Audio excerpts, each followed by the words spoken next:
Bem-vindos a mais um vídeo do canal Conhecimentos da Humanidade, e hoje é dia de falar de mais um oráculo. Nós vamos falar do oráculo dos ossos e do oráculo de entranhas. Começando pelo dos ossos, então, esse oráculo ele é muito antigo, é um oráculo que rivaliza ali com a geomancia como o oráculo mais antigo que existe. A geomancia a gente já explicou no outro vídeo aqui do canal, e o oráculo de ossos talvez rivalize porque os ossos também eram algo para aproveitar o resto da caça, e acabava aproveitando ali os ossos para conseguir usar ele não só para coisas estéticas, como a produção de joias, de ornamentos, mas alguns pajés, alguns xamãs começaram a usar também esses ossos como uma forma de oráculo. Então existem alguns resquícios arqueológicos de algumas bolsas de couro onde tinham ossos dentro, o famoso bag of bones. Então esse saco de ossos era algo que era usado por alguns xamãs, alguns pajés, alguns sacerdotes de religiões antigas, onde eles tinham ali sempre à mão para poder jogar no chão esses ossos e fazer a sua leitura do futuro, o seu processo divinatório. Esse tipo de oráculo ele não é restrito a uma região só. A gente vai ter registros dele, talvez os mais antigos, na África, mas a gente também vai ter registros dele na Europa,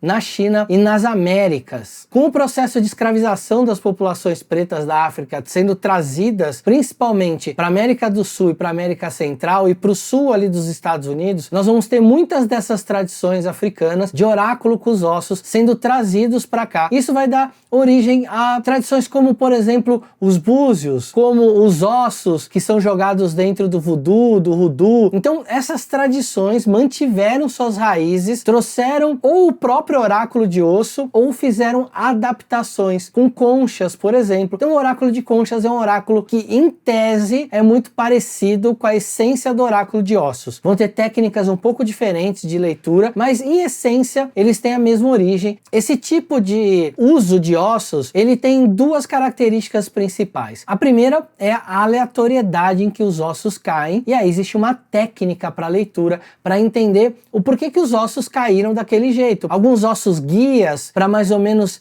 direcionar uma questão para alguma coisa específica, os outros ossos servindo como direcionamentos, dependendo do jeito que aquele osso cai, ele diz uma coisa, se cai de outro jeito, diz outra coisa. Inicia-se com uma aleatoriedade, mas também com o entendimento de que aqueles ossos trazem uma ligação com uma ancestralidade. Hoje é muito comum a gente ver esses oráculos de ossos feitos com ossos de animais, mas antigamente esses oráculos eram feitos com ossos humanos. Então esses ossos humanos eram de um ancestral da tribo, de um ancestral da própria família do oraculista. Então tinha um segundo elemento que era justamente uma conexão com a ancestralidade. Quando esses ossos eram jogados, primordialmente o contato que era feito não era com nenhuma divindade, com nenhum deus. Esse contato que era feito era com alguém da própria família, alguém que você teria um contato próximo e ao mesmo tempo alguém que entenderia as dores humanas, porque em algum momento esse cara foi humano, esse cara viveu ali uma vida humana e aí ele pôde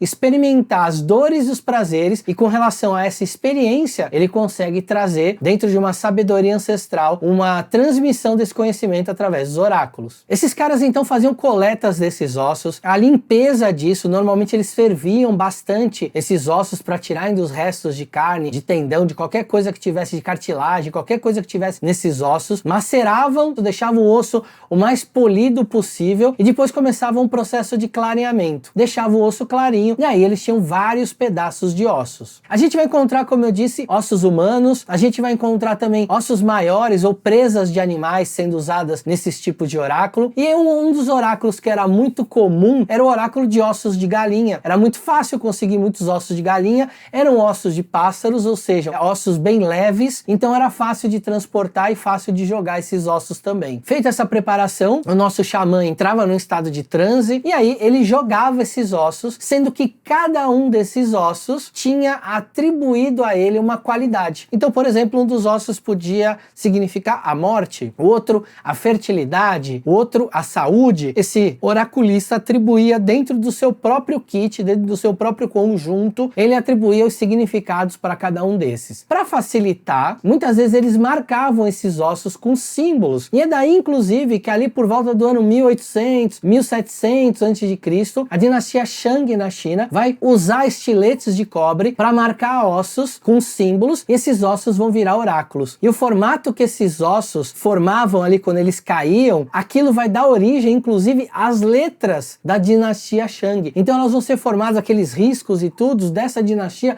vão ser formados justamente por aquela conjunção de ossos que caía, trazia um significado mais complexo. Esse significado era transposto para uma caligrafia, e aí daí vem esse tipo de língua. Mas voltando aos nossos amigos mais ancestrais, então eles marcavam com alguns símbolos, e daí provavelmente muitas escritas ou muitas formas de entender energias saíram dali. Talvez fonemas também nasceram desses símbolos simples de ossos que foram jogados. E aí esses ossos, na hora que caíam ali dentro do local de jogo, que inicialmente era um círculo feito na terra, depois com o tempo foi substituído por uma espécie de uma cesta, onde além dos ossos, outros elementos eram colocados, como penas de pássaros canoros, ou penas de pássaros que falavam, ou penas de pássaros que imitavam algum som humano, como a gargalhada. Então, óleos, algumas substâncias ou itens especiais eram adicionados a essa cesta, onde os ossos eram jogados, e aí a leitura era feita por uma formação de padrão e pela combinação que esses ossos traziam. Outra parte dessa técnica, então, é que quando dois ossos se agrupavam, eles formavam um padrão e ali tinha um significado correlato. Então você não lia uma coisa ou outra, você lia as duas ligadas. Então morte e fertilidade, por exemplo, eu poderia ler como, olha, precisa algo morrer para que outra coisa se torne fértil. Talvez eu precise fazer uma limpeza no meu campo, limpar, tirar tudo, matar tudo que tem lá e renovar o meu campo para eu poder plantar de novo e ter uma agricultura nova ali. Outra coisa muito legal, quando você jogava em um osso, podia quebrar. E a hora que esse osso quebrasse, aquilo era um mau presságio para aquele tipo de energia. Então se fosse a fertilidade, o osso quebrava, a sua fertilidade tá com problema, você talvez não possa ter filho, ou talvez o seu solo não vai gerar uma boa colheita. Ou quando o osso caía fora. Imagina um círculo que você desenhava na terra, o osso caía fora. Então quando esse osso caía fora, esse osso ele era desconsiderado da jogada. Aquela energia não se tornava mais presente dentro daquela situação e daquela pergunta. Existem ainda povos na África que fazem uso constante desse tipo de oráculo, que é o caso dos Nganga-Ngombo, dos Tabi e dos Kabuma. Todos esses jogam os seus ossos consagrados ao deus Nkuku-Alunga, que é o deus da adivinhação, é o deus que aprendeu com o avô dele, que era Zambi, aprendeu a técnica de jogar esses ossos, e aí daí vem o poder da adivinhação que esses sacerdotes detêm. É o tipo de adivinhação que é feito até hoje, é usado uma cesta com vários elementos, como eu já citei antes. Na hora que esse sacerdote entra no transe, faz a pergunta, joga. Os iniciados nessa técnica vão trabalhar com 74 peças, mas existe uma hierarquia. Conforme você vai avançando nessa hierarquia, nesse tempo, essas peças vão crescendo, pula de 74 para 90 e poucas, 110, 121, até 210, que seria o máximo que você chegaria. Claro que isso não é uma regra. Vão ter lugares em que esse número de ossos pode passar dos 210, lugares que, obviamente, para quem chegar, sei lá, em 121, essa pessoa já vai ter chegado ali na sua maturidade dentro daquela tradição, então isso não é uma regra. Saindo um pouco dos ossos agora, chegando na parte das entranhas. As entranhas eram usadas como oráculo há muito tempo também. Normalmente com animais, da onde você abria os animais, tirava as entranhas dele, e os órgãos que eram muito apreciados para essa leitura eram o fígado, o baço e as tripas. E essa leitura era feita se o órgão do animal estava saudável, se não estava, o que era encontrado dentro do estômago do animal, dentro da tripa do animal. A substância que saía a hora que tirava era escura, fedia, ou era algo mais que não tinha um cheiro tão forte de morte, uma substância mais clara. Tudo isso dava impressões de bons ou maus presságios com relação a alguma coisa. Imagina que você pega um fígado de um animal e você removia ele e fazia a seguinte pergunta: será que nós vamos vencer a batalha? E na hora de abrir o fígado, era um fígado saudável, com uma coloração que remetia que aquele animal era um animal muito saudável, então aquilo traria um bom presságio. Aquilo diria que na batalha provavelmente nós iríamos ganhar. Agora, se fosse um fígado com muita gordura, um fígado escuro, um fígado que saísse algum tipo de substância, tivesse com um cheiro muito forte, aquilo podia causar um mau presságio. Mas nem só de animais viveram os oráculos dos nossos antepassados. Os nossos antepassados também usavam de vez em quando prisioneiros humanos ou voluntários humanos também. Os voluntários eram aqueles caras que sabiam que estavam se colocando num sacrifício ou num sacrifício e que aquilo faria com que eles pulassem todas as etapas de evolução possíveis e fossem direto se encontrar com os grandes deuses, porque eles estavam colocando a vida deles a serviço dos deuses, visto que esse sistema de oráculo com entranhas era considerado algo muito sagrado. Mas na impossibilidade de encontrar voluntários, a gente teria também os prisioneiros de guerra, que eram usados como grandes cascas oraculares. Sabe os druidas, aqueles que a gente romantiza tanto, diz que eles são super bonzinhos, quase como se fossem os primeiros ecologistas da história? Pois é, eles não eram bem assim tão bonzinhos. A gente sabe que eles eram grandes sacerdotes, médicos, advogados, juízes, convocavam as tribos para a guerra. Eles tinham uma função muito mais de unir as tribos, né, porque elas não se falavam muito, do que realmente ser só um sacerdote, como muita gente acha, que eles ficavam ali colhendo erva na natureza, oraculando. Não, eles tinham uma vida muito mais, na verdade, de uma pessoa como se fosse um embaixador, um legalista, um médico, do que como um sacerdote propriamente dito. Claro que em determinados momentos tinham esse tipo de vida, mas quando eles precisavam de oráculo, eles também matavam os animais, também tiravam as partes para fazer leituras e faziam isso com seres humanos também, principalmente de outros povos que eram capturados. Achados arqueológicos em cavernas na França encontraram corpos de soldados romanos que foram usados pelos druidas para que fossem feitas previsões pelas entranhas deles. Então eles tiveram barrigas abertas, seus órgãos expostos, provavelmente ainda vivos, em alguns casos, para ter o órgão mais fresco ali, quente na hora de tirar. Esses druidas faziam suas leituras oraculares. Parte do sacrifício que os mesoamericanos faziam aos deuses, né, de levar lá para cima da pirâmide, tirar o coração da pessoa, isso não era só uma forma de agradar os deuses, mas era uma forma oracular também. A hora que você removia aquele órgão, olhava para ele, se ele tivesse vivo, se ele tivesse ainda um coração novo, alguma coisa assim, você tinha bons presságios daquele sacrifício. Então não era só o sacrifício para o Deus, mas a qualidade desse órgão e tudo dessa entranha também era uma leitura oracular que eles faziam do bem ou do mal que ia vir da resposta daquele ritual que estava sendo oferecido ali por uma deidade. Com o avanço de muitas religiões, elas mudaram essa questão do sacrifício humano, passaram por um sacrifício animal, e muitas outras religiões hoje em dia aboliram completamente qualquer tipo de sacrifício